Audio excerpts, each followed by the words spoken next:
childhood of God. Jesus Christ incarnation with God.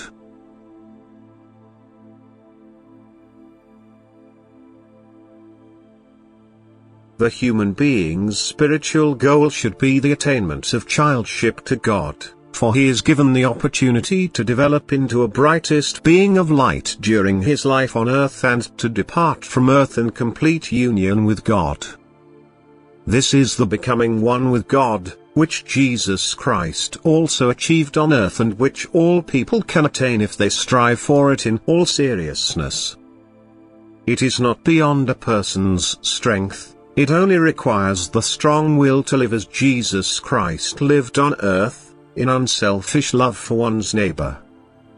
Unselfish neighborly love is what Jesus preached to people, and it is and remains the core of Christian teaching. It is the content of the gospel which his disciples were to spread in the world.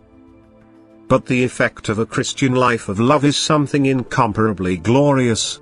The human being has become a child of God, his heir, and he enters into all the rights of the Father.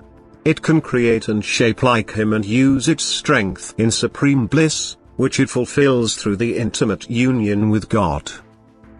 There are certainly innumerable degrees of bliss, of light and strength, depending on the degree of maturity the souls are in a blissful state if they are only recipients of light and strength. Thus once they have found entrance into the kingdom of light.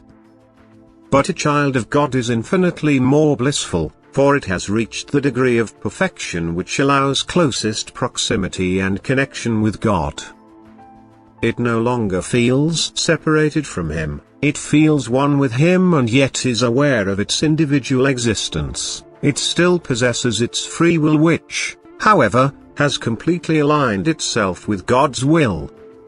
It is a blissful state of togetherness, a constant desire for and granting of God's love. It is blissful harmony, unceasing blissful activity and perpetual striving upwards, for perfection has no limit, and constant striving also belongs to bliss because it is never unsuccessful.